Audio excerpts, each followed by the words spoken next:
Le pouvoir le plus dangereux ne fait aucun bruit. Il déplace l'axe d'une pièce, puis s'évanouit avant qu'on puisse le nommer. Vous ne l'entendez pas. Vous le constatez après coup, quand les positions ont glissé sans tumulte. C'est ce pouvoir-là que nous allons bâtir. Devenir incontrôlable sans devenir bruyant. Imaginez une forteresse silencieuse au milieu de la foule. Apparition rare, geste précis, aucune explication gratuite. Ici, chaque mot tue, chaque absence calculée, chaque décision prise hors spectacle devient un levier. Notre promesse n'est pas de crier plus fort, mais de n'avoir plus besoin de crier. À partir de cet instant, nous posons les fondations d'une souveraineté réelle, une solitude politique qui protège votre temps, un silence opératoire qui capte l'information entre les mots, des alliances chirurgicales choisies pour leur densité, une opacité qui rend vos mouvements illisibles. L'objectif est simple, que l'environnement s'ajuste à vous et non l'inverse. La solitude n'est pas une bulle sentimentale ni un refuge de timides. C'est un statut politique. Le jour où vous cessez de traiter votre temps comme une place publique et que vous proclamez votre république d'une seule personne, l'architecture intérieure change de gravité. Premier décret, une constitution du temps. Vous créez des fenêtres sans signaux où aucune notification ne vous achète, des rendez-vous non négociables avec l'œuvre qui vous dépasse et des frontières nettes entre disponibilité tactique pour le monde et indisponibilité créative pour bâtir ce qui vous définit. La solitude cesse alors d'être un manque, elle devient infrastructure, l'équivalent d'un réseau électrique stable qui nourrit toutes vos autres capacités. On sait qu'on bascule quand 3 indicateurs passent au vert. D'abord, l'autonomie de décision. Vos choix ne réagissent plus au calendrier d'autrui, vous imposez le vôtre. Ensuite, la tolérance au silence. Vous arrêtez de combler chaque interstice par peur du vide, car vous savez que les meilleures informations vivent entre les mots. Enfin, la dépendance nulle à l'approbation, compliments et critiques redeviennent des données, pas du carburant ils informent, ils ne dictent plus.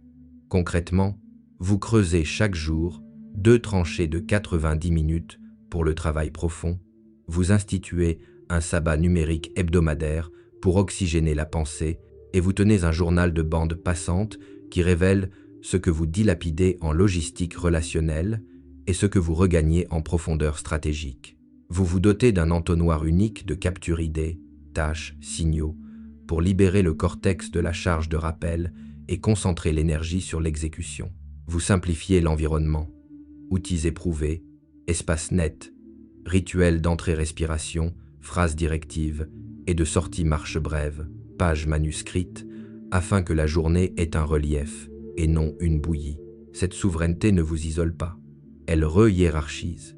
Elle prépare l'oreille au silence opératoire que nous cultiverons ensuite, clarifie les critères des alliances chirurgicales et protège l'opacité nécessaire pour travailler hors radar. Celui qui sait être seul offre, plus tard, une présence rare et dense.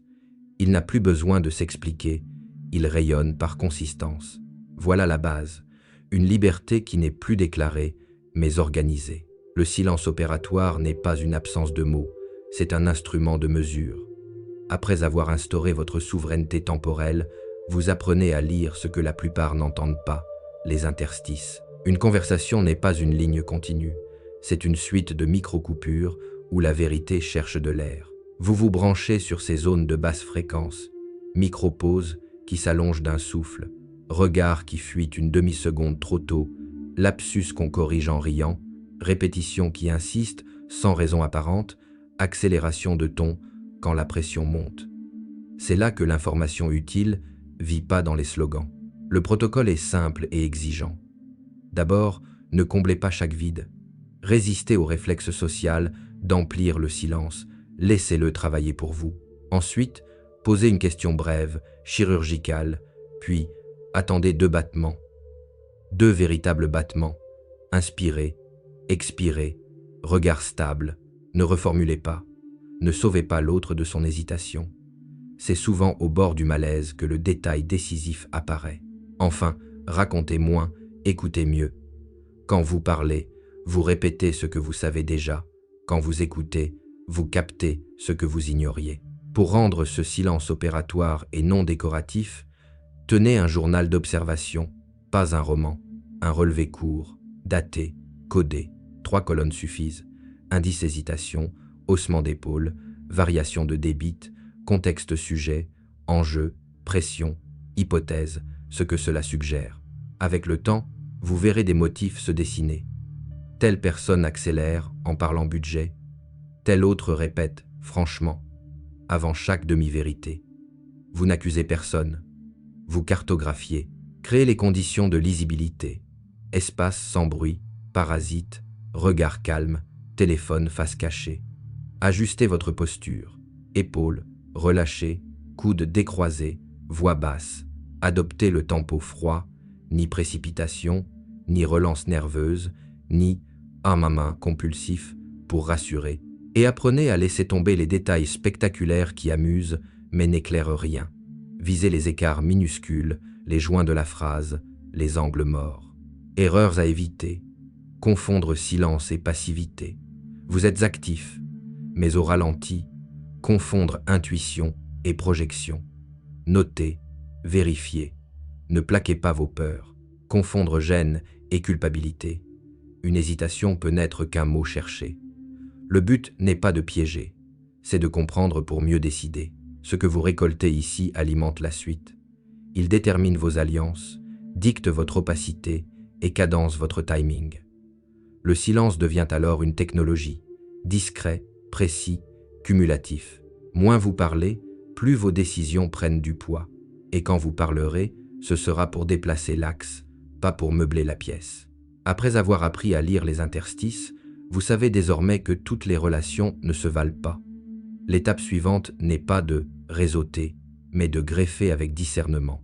Ici, la règle est brutale. La létalité de qualité vaut 1000 fois plus que le volume relationnel. Un allié tiède coûte plus cher qu'un adversaire déclaré, parce qu'il brouille les signaux, consomme votre bande passante et vous expose sans jamais vraiment couvrir votre flanc. Votre temps est un actif souverain. Vous ne l'échangez pas contre de l'ambiguïté. Procédez comme un chirurgien. Préparation stérile, incision précise, suture propre. D'abord, une matrice d'entrée divisée par sortie simple et froide. Axe 1. Valeur créée, qu'apportons-nous l'un à l'autre de mesurable et non verbal. Axe 2. Fiabilité, preuve de continuité, respect des délais, comportement en situation de pression. Axe 3. Discrétion, hygiène d'information, absence de fuite, maîtrise de l'ego. 3 cases vertes, on avance. 1 rouge, on gèle. 2 rouges, on coupe. Votre journal d'observation déjà en place grâce au silence opératoire vous fournit la matière. Accélération de ton sur l'argent, micro-lapsus sur la confidentialité, promesses trop rapides, autant d'indices à pondérer, pas à dramatiser. Avant d'ouvrir vos systèmes, pratiquez des tests de charge. Un petit projet à délai serré, un brief incomplet pour mesurer la capacité d'inférence, un silence volontaire pour évaluer l'autonomie. Observez la réaction à la contrainte, non au confort. Un bon allié se révèle au bord de la fissure. Il simplifie, il assume, il ferme les boucles. Le tiède, lui, explique beaucoup et règle peu. Il réclame de la visibilité au lieu de livrer de la densité. Protégez-vous par des clauses de sortie élégantes. Elles évitent la dette sociale et la dramatisation. Périmètre clair, durée courte renouvelable, propriété des livrables, critères de fin inscrits dès le départ. Quand on s'arrête, on remercie, on documente, on restitue sans récit superflu. Cette hygiène vous permet de rester rare sans être ingrat, tranchant sans être hostile. Elle alimente votre opacité. On ne voit de vous que ce qui est nécessaire à la mission, jamais l'ensemble de l'appareil. Évitez les mirages, la réputation bruyante, les introductions en chaîne, la chaleur des dîners où rien ne se décide. Cherchez la densité froide, peu de mots, d'épreuves. Ce que vous n'accordez pas en proximité, vous le donnez en fiabilité. À ce stade, votre réseau n'est plus une foule. C'est un système nerveux, peu de nerfs. Mais chaque impulsion déclenche un mouvement net. Vous pouvez alors avancer hors radar, sûr que les rares relais que vous avez choisis supportent la charge et que les autres, par design, n'existent pas. Travailler hors radar, n'est pas une paranoïa. C'est l'assurance vie de tout ce que vous construisez depuis la solitude, le silence opératoire et les alliances chirurgicales. Règle cardinale, on dévoile après l'exécution, jamais avant. Tant qu'un mouvement n'a pas livré sa preuve dure, il n'existe pas publiquement. Pas de teaser, pas de promesse, pas de update qui excite l'adversaire et nourrit la curiosité des tièdes. Vous laissez le temps faire son travail. Quand vous apparaissez, c'est avec un résultat qui déplace l'axe, pas avec un brouillon qui quémande des avis. L'opacité s'organise, compartimentée, chaque projet possède son périmètre, ses accès, sa surface d'exposition minimale. Segmentez l'accès par niveau, besoin de savoir, besoin de faire, besoin de rien. Chiffrez ce qui doit l'être et retirez les métadonnées de ce qui doit circuler. Fichier, capture, exif d'images, historique de version. Maintenez un journal privé de décision et un changelog différé. Ce qui est vrai aujourd'hui sera racontable demain, mais à froid, lorsque le cycle est clos et que la fenêtre d'attaque est passée. Installez des valves à sens unique. Ce qui entre chez vous, signaux, idées, ne garantit pas que quelque chose sorte. Votre disponibilité devient filtrée. Créneaux de office hours, rares, formats asynchrones, délais intentionnels qui refroidissent le tempo émotionnel et découragent la prédation de bandes passantes. Évitez l'illusion d'être présent partout. Vous choisissez où vous êtes visible et pourquoi. Le reste messagerie, réunion, plateforme, reste en mode lecture ou n'existe pas. La rareté n'est pas une coquetterie, c'est un design économique. Apparaître peu, mais dense, crée de la tension utile. On ne vous voit pas, on vous constate. Pour soutenir cette densité, calibrez vos paquets d'informations. Une annonce égale, un fait vérifiable, une preuve, une implication. Coupez le commentaire, gardez la conséquence. En parallèle, cultivez des rythmes trompeurs, pas de régularité lisible qui permettent d'anticiper vos pics. Votre cadence suit la logique du projet, pas l'habitude du public. Erreur à éviter. Confondre opacité et mutisme. Vous informer à la fin, pas jamais. Confondre rareté et absence. Vous êtes rare, pas volatile. Confondre protection et rigidité. On adapte l'épaisseur du voile au risque réel. Ce protocole n'a rien d'antisocial. Il préserve vos alliés, moins d'exposition inutile, assèche les curiosités improductives et renforce votre capacité à frapper au bon moment. Tout ce qui suit discipline de l'ego, patience stratégique, détachement émotionnel se nourrit de cette hygiène. L'opacité fait baisser le bruit, la rareté fait monter le signal. Vous cessez de meubler le décor, vous tenez la lumière. La suite logique de l'opacité et de la rareté, c'est la discipline de l'ego. Tant que votre dopamine dépend de l'œil public, votre stratégie reste prenable. Il faut donc un sevrage de validation, couper l'alimentation du bien vu pour rendre vos décisions à nouveau insensibles au bruit social. Commencez par supprimer les annonces précoces. Pas de « work in progress », jeté pour récolter des pouces. Pas de sondage qui externalise votre boussole. Chaque fois que vous sentez monter l'envie d'expliquer où vous allez, notez-la, respirez 10 secondes et transformez cette impulsion en travail mesurable. L'ego demande la scène, vous lui offrez un chantier. Mettez en place un rituel anti-mastu-vu, bilan hebdomadaire privé, faits livrés, écarts au plan, causes racines, prochaines itérations. Pas de storytelling, pas de lessons learned pour la galerie, uniquement des preuves tangibles et un plan resserré. Quand un résultat mérite d'exister dehors, il sort sans commentaire. Un fait, une démonstration, une conséquence. Vous mesurez l'attraction non aux applaudissements, mais au déplacement réel qu'elle provoque dans le système comportement, décision, ressources. Surveillez les formes sournoises d'autosabotage. Exemple, détaillez votre feuille de route en réunion pour rassurer, vous armez la concurrence, multipliez les promesses pour tenir les esprits en haleine, vous créez une dette, exhibez vos contacts ou vos brouillons, vous diluez votre opacité. Règle simple, tout ce qui n'ajoute pas de puissance au mouvement enlève de la puissance au mouvement. Appliquez le test, si j'étais mon rival, qu'exploiterais-je dans ce que je m'apprête à publier ou à dire?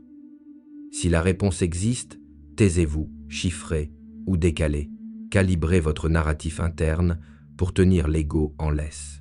3 phrases d'ancrage suffisent. Je ne cherche pas l'accord, je cherche l'angle. Le résultat parle à ma place. L'attention non sollicitée a un coût. Renforcez-les par des frictions volontaires, délai de réponse, circuit asynchrone, apparition planifiée et brève. Plus l'accès à vous est filtré, moins l'ego a l'occasion de se nourrir d'ovations accidentelles. Enfin, récompensez ce qui compte réellement. La densité livrée. Offrez-vous des trophées privés, un dossier preuve, un carnet de décision et laissez l'applaudimètre aux autres. L'ego apaisé devient un pare-feu. Le vacarme n'entre plus, la stratégie ne fuit plus. Vous restez rare, lisible, dangereux et immunisé contre la tentation de vendre votre trajectoire pour une poignée d'applaudissements. La patience stratégique n'est pas de l'attente, c'est de la construction invisible. Tout ce que vous avez posé, souveraineté, silence, alliance, opacité, discipline de l'ego, n'achève rien sans maîtrise du tempo. J'appelle cela attendre en bâtissant. Pendant que le dehors réclame des signes de vie, vous alimentez un pipeline de preuves dures. Prototypes qui tournent, procédures répétables, chiffres vérifiables, relais fiables. Rien ne fuit, tout s'empile. Lorsque vient l'instant, vous n'avez pas une intention à vendre, vous avez une masse à lâcher. Le temps, bien réglé, use l'adversaire mieux que l'argument. Beaucoup s'épuisent à courir d'opportunité en opportunité. Ces hameçons sont conçus pour détourner votre cadence et vous enfermer dans des cycles courts, gagner petit, perdre long. Tenez une politique anti-urgence. Si tout paraît brûlant, rien ne l'est. Intercalez un délai d'inertie obligatoire avant d'engager une ressource rare. Si la promesse se dégonfle au froid, vous venez d'économiser une saison. Le timing se travaille. Définissez vos fenêtres d'exécution quand le coût de coordination est minimal, quand l'attention concurrente est ailleurs, vos séquences, dans quel ordre chaîner les pas pour déplacer l'équilibre, avec un investissement marginal, vos clocks décisions à heure fixe pour éviter la tyrannie du ressenti. Un même geste, mal placé, coûte et expose. Au bon moment, il emporte. Apprenez la décorrélation. Ne livrez pas tout de suite après une annonce tierce, laissez le pic médiatique passer, puis placez un fait qui ne ressemble à rien d'attendu. La surprise n'est pas le bruit, c'est l'écart de cadence. Pendant ce temps, laissez le temps travailler pour vous. L'attrition par inaction existe. Beaucoup de menaces disparaissent faute d'oxygène si vous refusez de réagir. Votre journal d'observation vous dira qui s'essouffle quand on ne relance pas, qui confond relance et preuve. Ne mordez pas au test d'ego. Invitation à pitcher vite, tribune contre visibilité, deals, unique aujourd'hui. Toute rareté criée est suspecte. La vraie rareté ne parle pas d'elle-même. Outillage minimal, un tableau, capacité, enjeu, divisé par fenêtre pour chaque opération. Un critère de non-départ. Si X non réuni, on ne bouge pas. Un critère d'arrêt. Si Y non atteint, on coupe. Un ordre de frappe révisé chaque semaine à froid. Et un indicateur simple, compte des choses terminées plutôt que des choses entamées. La patience stratégique convertit l'opacité en pression et la séquence en avantage. Quand vous partez peu, mais vous partez lourd. Quand vous attendez, vous n'êtes pas immobile, vous chargez. Alors le moment venu, ce n'est pas vous qui courez après le timing, c'est le timing qui vient se fixer sur vous. Le détachement émotionnel n'est pas de la froideur, c'est une hygiène de puissance. Après la souveraineté, le silence, l'opacité et le tempo, il s'agit de sortir de portée, que vos décisions ne puissent plus être déclenchées par l'humeur d'autrui. La plupart des pièges commencent par un hameçon affectif, indignation de prêt-à-porter, urgence théâtrale, flatterie toxique. Votre règle devient pas de réaction réflexe. Vous installez un délai intentionnel entre stimulus et réponse. 10 secondes de respiration quand le message arrive, 10 minutes si le sujet touche l'ego, 24 heures si l'enjeu implique des ressources rares. Ce temps mort fait tomber le camouflage. Ce qui reste après refroidissement mérite parfois une réponse souvent. Non, munissez-vous d'une grille à 3 cases. Répondre divisé par différé diviser par ignorer. Répondre quand la demande crée de la valeur, que le périmètre est clair, que votre réponse n'ouvre pas de fuite. Différer quand la question manque de cadre ou cherche à emprunter votre tempo. On reformule, on fixe une fenêtre, on exige un écrit. Ignorer quand l'autre n'a payé aucun coût d'attention, message vague, exigeant ou sans responsabilité. L'ignorance n'est pas une offense, c'est une politique d'anti-bruit. Ajoutez la respiration tactique, ton bas, tempo froid, phrase courte. Bannissez l'escalade, pas de ping-pong émotionnel, pas de justification narrative. Un fait, une condition, une conséquence. Si l'interlocuteur insiste, répétez la condition au lieu d'ajouter du commentaire. Vous ne nourrissez pas l'incendie, vous retirez l'oxygène. Paramétrez votre environnement pour ne plus subir les déclencheurs. Notifications en digeste, messageries asynchrones par défaut, créneaux d'office hours rares. Coupez les bretelles d'accès par lesquelles on tire sur votre temps. Pas de dispo maintenant, sans agenda, pas de réunion sans ordre du jour, pas d'urgence sans métrique, et rappelez-vous l'adversaire le plus dangereux, votre propre réactivité. Faites passer toute décision chaude par un filtre écrit. Objectif, coût, alternative, non-action. Si l'option « ne rien faire » améliore la position, choisissez-la. Piège classique, confondre détachement et indifférence. Vous restez présent, mais imprenable. Confondre fermeté et agressivité. Le faire peut rester poli, confondre silence et abandon. Vous répondez au bon niveau, non au bon volume. Ce détachement renforce tout le reste. Il protège l'opacité, conserve le tempo, préserve l'ego et surtout, il réapprend à l'entourage votre nouvelle gravité. Vous n'êtes plus un clavier de réaction, vous êtes un centre de décision. Au bout du compte, tout converge vers un même lieu, votre laboratoire intérieur. C'est là que l'architecture se refait, que l'ego se tait, que l'exécution parle. Apprenez à disparaître de vous-même. Moins de récits, plus de preuves, moins d'effets, plus d'effets de levier. Ne troquez jamais l'indépendance contre l'applaudimètre. La forteresse silencieuse n'a pas besoin de fanfare. Elle tient parce que ses fondations sont nettes, souveraineté du temps, silence opératoire, alliance chirurgicale, opacité utile, ego discipliné, tempo maîtrisé, détachement émotionnel, choix de bataille lucide. Tout le reste est décor. Passez à l'acte dès aujourd'hui. Rédigez votre constitution du temps, 2 créneaux profonds, non négociables. Ouvrez un journal d'observation, indices, contexte, hypothèses. Dressez votre matrice d'alliance, valeurs, fiabilité, discrétion, et lancez un sevrage de validation, aucune annonce avant livraison. Pendant 1 semaine, exercez la respiration tactique, délais intentionnels, ton bas, aucune escalade. Puis, à froid, sélectionnez une bataille où votre avantage est réel et engagez-vous jusqu'au bout. Si ce manifeste résonne, dites-le, partagez-le à quelqu'un qui mérite de sortir du bruit. Et si vous voulez la suite outils, modèles, entraînement, abonnez-vous et écrivez en commentaire « Je bâtis ma République ». On ne vous promet pas la clameur. On vous promet mieux, une gravité que personne ne pourra acheter, détourner ou commander. À vous de tenir la lumière.